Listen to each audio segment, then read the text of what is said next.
When I think about the universe as envisioned by the progenitors of cosmic horror like H.P. Lovecraft, it seems to me it's not merely hostile, it's devastatingly indifferent. I wonder if the true terror lies in the revelation that humanity is just a cosmic accident, a fleeting speck of dust in a vast, unfeeling void, a void populated by blind, idiot gods and ancient slumbering entities to whom our entire existence is less than a dream. To me, Elden Ring feels like a modern, interactive codex of these fears, presenting not one, but a full pantheon of such indifferent, alien forces. While each outer god seems to represent a unique and terrifying philosophy, I can't help but feel it's the Frenzied Flame that serves as the game's most direct and apocalyptic expression of cosmic horror. It feels like a screaming nihilistic answer to a world defined by suffering. The way I see it, the horror of the Frenzied Flame is the complete and total annihilation of the individual, a concept that strikes right at the very heart of what I'd call human consciousness. As its prophet, Shabriri, proclaims, the ultimate goal appears to be a world without distinction, a return to a primordial, unified state. The lore seems to suggest that in the beginning, there was a single, unified One Great. Could it be that the act of creation, attributed to the greater will, was the mistake that fractured this unity, the act that created life, souls, and, by extension, the concepts of division, pain, and suffering? If that's the case, the Frenzied Flame, therefore, looks like a force of pure, unadulterated entropy that just wants to melt it all away. It feels like it doesn't just want to kill, it wants to undo the very concept of you and me. This idea is a horror reminiscent of what I've read of the bleakest philosophies of Thomas Ligotti, who, as I understand it, posited that consciousness itself is the ultimate mistake and a curse inflicted upon the universe. The Frenzied Flame could be the horrifying, physical manifestation of this desire for non-existence. Its madness status effect, to me, is a perfect Lovecraftian mechanic. The victim isn't physically wounded, but mentally shattered by a truth so vast and chaotic that the human mind just cannot contain it. This apocalyptic nihilism, however, doesn't seem to be the only flavor of dread offered. It feels like it stands in stark contrast to the insidious horror of the greater will, the supposed force of order. This contrast, along with the other outer gods, creates what I see as a full pantheon of competing, monstrous philosophies, all vying for the fate of the lands between. Ultimately, I think the true genius of Elden Ring's dread is this pantheon of choices. The Frenzied Flame's apocalyptic horror feels amplified by the existence of its competition. As a player, you're like a pawn in this celestial war, and it feels like you're not choosing between good and evil, but between different, equally terrifying forms of annihilation.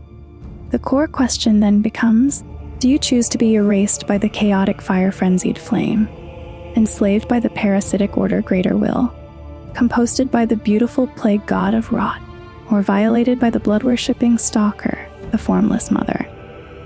I've been thinking about this theory, the one that frames the outer gods as a pantheon of choices, and it seems to be the standard, accepted reading of the game's lore. We've all seen the discussions, and I've certainly spent more time than I'd like to admit scrolling through them. The general consensus I've found seems to be that, while Elden Ring is brilliant, it's not pure cosmic horror, it's a dark fantasy epic, first and foremost. This consensus rightly points out that while the game is steeped in Lovecraftian influences, like the incomprehensible outer god's Formless Mother, god of rot, the explicitly alien design of Astel, the sanity-shattering Frenzied Flame, the sickly, unnatural horror of Caelid, it seems to diverge in one fundamental way. That way, they say, is us, the player. In classic Lovecraft, as I understand it, humanity is a helpless speck, an ant staring up at an indifferent cosmos. To gain insight is to go mad because you realize your utter insignificance, but in Elden Ring, it feels like we're given choice, free will, and belief. We are agents of self-determination. The game tells us we have vision. We can grow powerful enough to fight and kill the avatars of these gods. This shift from total helplessness to proactive agency, I think, is what separates Elden Ring from being a pure Lovecraft. We get to be the heroes of a dark fantasy. But I have to ask myself, what if that's the grand deception? What if this entire framework, this entire comforting story of philosophy and agency in society, is just a thin, golden veil draped over a truth so horrifying that to perceive it is to be driven mad? What if the game's true? Insidious horror is that it pretends to be a dark fantasy, conning us into believing we have a choice. What if, to find the real horror, we just have to strip away the illusion of philosophy and stare directly at the forbidden knowledge we've already uncovered? This perspective, for me, demands we reevaluate everything, starting with the very order that defines the world. So let's go back to the greater will. My initial analysis, and what many think, presents it as the horror of subjugation and unnatural stasis. On the surface, the golden order it created seems to be a bulwark against chaos, but in reality, it could be a different flavor of cosmic dread. What if the greater will is not good? What if it's a vast, alien intelligence that imposes its will through the parasitic Erd tree, which feeds on the souls of the dead in a grotesque cycle? Its order then becomes a gilded cage, made all the more terrifying, perhaps, by its removal of destined death, trapping the world in an eternal, unchanging, and ultimately stagnant present. This feels like the horror of conformity as damnation. It makes me think of the terrifying societal control in Lovecraft's The Shadow over Innsmouth, where an entire populace is suborned to the will of the Deep Ones. In this reading, maybe the greater will is just a great old one with better public relations, and its guidance of grace isn't a gift, but a set of celestial railroad tracks, forcing its chosen onto a path that serves only the unknowable. Indifferent agenda of a silent god. This view of the Erd tree as a parasitic system of control seems like a brilliant metaphor for society, bureaucracy, and greed. But what if I'm thinking too metaphorically? What if it's not a metaphor at all? What if the Erd tree is a literal alien parasite that induces society as a symptom of its infection? The game seems to tell us the Elden Beast is a beast on a star, sent into the lands between. We're told it grafted itself onto the original great tree of life. In this horrifying light, maybe the Golden Order isn't a philosophy or religion. Maybe it's the sickness. Maybe it's the set of biological and psychic commands issued by the parasite to protect itself and manage its new host, the lands between. What about that miracle we see from Limgrave, that illusion that disappears when faith is lost? Could that be the parasite's psychic lure? A beautiful, mesmerizing beacon that cultivates Leave's conscious life for the sole purpose of directing and consuming our life energy. The theory that the Erd tree is literally drawing the energy of life from leagues around it suddenly stops being about taxing an empire and starts being about a cosmic vampire draining its host dry. Maybe the era of abundance wasn't a golden age. Maybe it was the parasite's initial, gluttonous feast. The fallen leaves across the Altus Plateau. Maybe they aren't autumn. Maybe they are the first signs of a planet being bled to death, of a host body becoming dry and brittle, like tinder ready to burn. What if the Erd tree isn't a product from a system that has worked before? What if it's an invasive species, a sentient cancer replicating its identical golden illusions across worlds, leaving cosmic ash and dead husks in its wake? And what about the god at the top? What if the greater will is not an active deity? What if the reason isn't that it's an abstract will to live, but that it's a slumbering, indifferent great one, a cosmic, Azathoth-like entity, the one great that Hyetta claims made the first mistake of existence? If that's true, it makes its supposed vassals, the Two Fingers, infinitely more terrifying to me. Maybe they aren't just scheming politicians using propaganda to cement authority. What if they are the unripe children of a damaged and unhinged mother meter? What if they are larval gods acting on their own defective, unhinged alien logic? Ymir's dialogue, then, isn't a tragic backstory, it's a horrifying diagnosis. Could we be in a world being run by a nest of insane, larval demigods? They're assassins who pursued their duty in the darkness. Maybe they aren't just political agents. Maybe they are purging those tarnished who stray from guidance, those who are gaining too much insight. This even makes me rethink the Star-Scourge General. What if his fettering of the stars, which the Golden Order approved of, wasn't a political move to stop Renna's fate? What if it was the Fingers protecting their nest from rival Great Ones, like Astel falling from the void? It makes it feel less like a war of kings and more like a war of cosmic predators. The truth of the flesh and rival infections. This gets me thinking. If the Golden Order is the primary infection, then what about the others it persecutes? What if the Omen, the cursed children, aren't cursed at all? What if they're the opposite? What if they are the antibodies of the planet? We're told they are regular humans afflicted with a condition. What if that condition is the planet's natural life force, the chaotic crucible, the roots, fighting back against the alien graft? In this light, maybe their horns, scales, and bestial nature aren't an affliction. Maybe they are the true form of life. Could it be that we, the refined humans of the Golden Order, are actually the artificial, aberrant, infected ones? This seems to change the persecution of the Omen from a social or class issue into a biological one. The brittle surgery and excising of Omen horns isn't just cruel, maybe it's the parasite's immune response. It could be the system ritualistically and brutally destroying the native life form that threatens to reject it. The Omen killers, like Rollo. What if they aren't performing a nightmarish labor out of a misguided sense of curing a disease? What if they are agents of the Great One, driven to a cold, surgical madness, compelled to butcher the discarded children who carry the planet's true, chaotic blood? The memorialized Omen bairns, then, are the trophies of this silent, biological war. Looking at it through this biological lens, it seems to reframe all the other outer gods for me. Maybe they are not just philosophical alternatives, but rival infections. If the Frenzied Flame is a fire to sterilize and the Greater Will a prison to contain, then what about the God of Rod?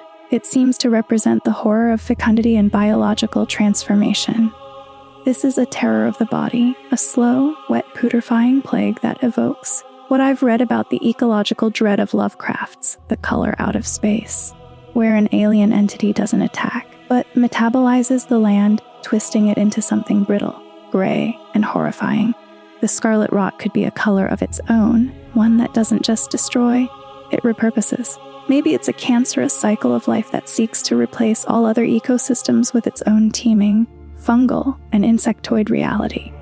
We see this in Caelid, which looks like a living hell, and in the tragic figure of Millennia, an Empyrean goddess who seems to be both a victim and vector of this force. Her Aeonian bloom, what if it's not just a weapon, but the rot procreating? This dread feels perfectly aligned with the new weird subgenre, recalling the work of Jeff Vandermeer, where nature is reclaimed by an alien intelligence that twists biology into beautiful, terrifying, and fundamentally wrong new forms. And then there is the Formless Mother, a being that to me represents the most visceral and violating of horrors. Where the Frenzied Flame is impersonal and the Greater Will is distant, the Formless Mother feels like a predator that demands intimacy through pain. She craves wounds and is worshipped through accursed blood. This doesn't feel like a philosophical horror, it feels like a physical one. Her champion, Moog, communes with her through violent, bloody acts, stealing the demigod Mikla to serve as a consort for a new, cursed dynasty. This horrifying love feels like a direct echo of themes like forbidden, non-human lineage and cosmic violation from stories like the Dunwich Horror, where a human woman is used by the god Yog-Sothoth to sire a monstrous hybrid. It seems the Formless Mother's desire is not for the world, but for a specific, defiled bloodline, making her a uniquely personal and stalker-like cosmic entity in my eyes. So, if I follow this theory, if the Omen are the planet's truth of the flesh, then what does that make the Empyreans? Could it be that they are the ultimate tools of the lie? Maybe the story of Rani, Mikla, and Millennia isn't a tragedy of self-determination. What if it's a tragedy of failed agency? From this cosmic horror perspective, I wonder if they aren't rebels but specimens.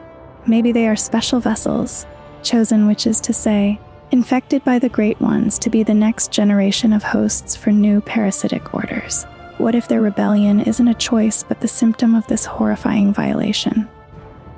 Their Empyrean flesh could be the part of them claimed by the cosmic entities. Millennia's body, for instance, looks like a literal battlefield, a host for two competing parasites, the Golden Order and the outer god of rot. Her spirit of resistance might not be courage. Maybe it's the physical agony of a body that is not her own, which inevitably succumbs to a bloom that is not a transformation, but a hatching. And what about Ranni and Mikla? What if their shedding of flesh isn't an act of philosophical liberation at all? What if it's a desperate, horrifying metamorphosis? Maybe they aren't escaping control. Maybe they are trying to amputate the parts of their very being that have been claimed by an alien god. Ranni's flight into a doll, is it freedom? Or is it a ghostly, severed existence, a form of profound madness that has alienated her from her own body and the physical world? Mikla's unalloyed self. Maybe it isn't a gentler philosophy, but a terrifying, inhuman state. Ansbach seemed to realize it. His love is described as an alien force that strives clean the hearts of men. He is a monster, pure and radiant. What if their agency is the ultimate illusion, the desperate, agonizing thrashing of a specimen pinned in a jar? Which brings me to us, the player, the Tarnished. This is where I think the true horror might lie. The consensus is right. Elden Ring gives us power. We can fight the gods. This seems to be the big difference from Lovecraft. But what if this power is the most insidious deception of all? In Lovecraft, you're a helpless ant. You see the truth and go mad. You can't do anything. What if the real horror of Elden Ring is that it convinces the ant it's a god? It gives us the agency to win. But what if our vision is just the quality that makes us a susceptible and useful puppet? The guidance of grace. What if it isn't a helpful light, but the psychic tentacle of the Elden Beast pulling its chosen pawn? Are we railroaded into fighting Mikla not for any meta reason, but because our patron the Elden Beast demands we eliminate a rival great one? What if our quest is not one of self-determination at all? What if we are simply the puppet who successfully navigated the board? And our choice of an ending? What if that's the final, cruel joke? What if it's just a delusion? Maybe it's not our age of stars or our age of Dustborn. Maybe it's just the moment we submit to a new cosmic patron, Ranni's cold logical moon, or Fia's Prince of Death. Are we really becoming Lord, or are we just installing the next incomprehensible great one on the throne? It makes me wonder if our free will has been an utter fiction from the moment we stepped out into Limgrave. And that, to me, is so much more horrifying than Bloodborne. In Bloodborne, you gain insight and you know you're a pawn in a cosmic game. But in Elden Ring, what if we play the entire game and win, all while dying in the firm, unshakable belief that we were the king? As I've been thinking about all this, I keep coming back to the specific Lovecraft references I've already touched upon. The text I've laid out mentions the shadow over Innsmouth, the Dunwich horror, and of course, the color out of space. What if Elden Ring is a kind of interactive codex of these specific types of Lovecraftian horror, all competing for dominance? Let's start with the one that we've specifically mentioned, the color out of space. I've already theorized that the god of rot represents the horror of fecundity and biological transformation. It evokes that same ecological dread. But what if it's more literal? In Lovecraft's story, the color isn't a being you can reason with. It's not evil. It's just a presence. It's a color from outside, a metabolizing force that repurposes everything it touches. It lands on a farm and starts turning it into a brittle, gray, and horrifying other place. Now, think about Caelid. What if the scarlet rot isn't just a plague or a curse?